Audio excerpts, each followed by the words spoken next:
Hey guys, you're watching Dirt Bike Channel. I'm your host Kyle Brotherson, and today I'm going to be talking about rear disc guards. That's what's coming up next on Dirt Bike Channel.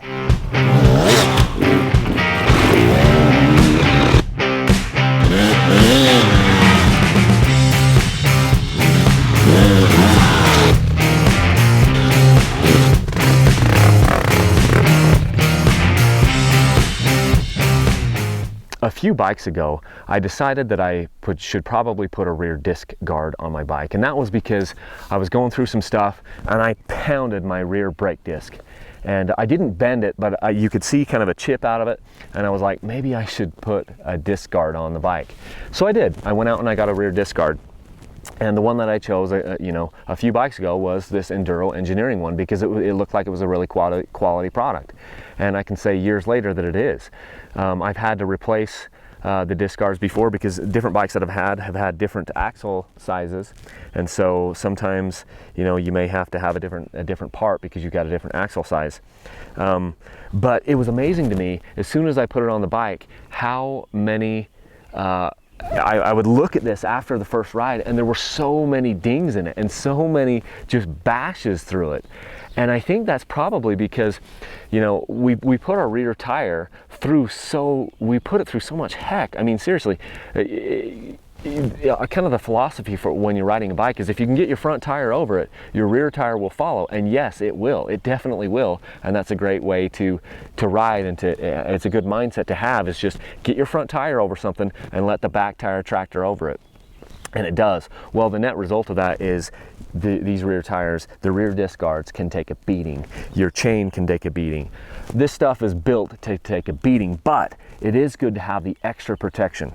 Enduro Engineering has designed this one so that it's a two-piece guard where you can replace the bottom if you've completely bashed that to crap.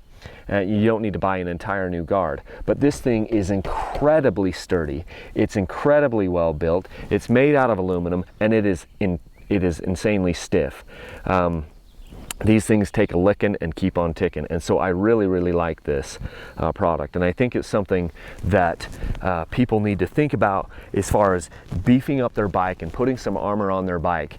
I'm not a guy that says to go out and do a million upgrades, but this is something that maybe you should be thinking of. A skid plate is something you should be thinking of, and a rear disc guard is probably something that you should be thinking of if you're doing the type of riding that I'm doing, which is out banging through the rocks and banging through the sticks, because it can help to save your bacon, because the last thing you want to do is bend your rear disc, because that could make it hard to get back, if not impossible to get back to the truck or to your camp or whatever it is.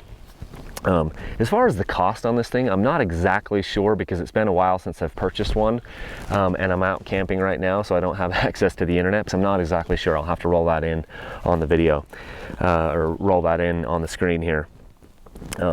But it's a quality product. It's something that I like. I don't really want to ride my bikes too much without having a disc guard. I have another bike here at the camp that is a lot newer, and it doesn't have a disc guard on it yet, so I'd like to get that. There's some other manufacturers out there that also make them, and I'd like to review some of those products as well.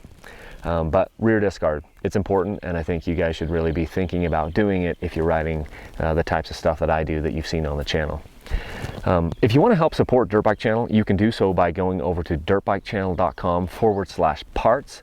I have an affiliate link over there, or a couple of affiliate links over there, where if you order your parts through that, Dirt Bike Channel gets a small referral bonus, and every little drop in the bucket helps for us to bring out more quality content like this to you. So I appreciate your support, and I look forward to seeing you in the next video. Thanks for tuning in, guys. Hey guys, today's rider spotlight is Scott Messer. He's from Fresno, California. He's about 27 years old, and he's been riding this 2001 CR250 for about 12 years now, and he's really enjoying it. He's been going out on not as many rides as he wanted to over the last several years, but we've kind of lit a fire underneath him, and he's gone out on about 5 rides in the last 2 months, which is a lot for him, and I just wanted to thank him for sending in these pictures. Thanks, Scott.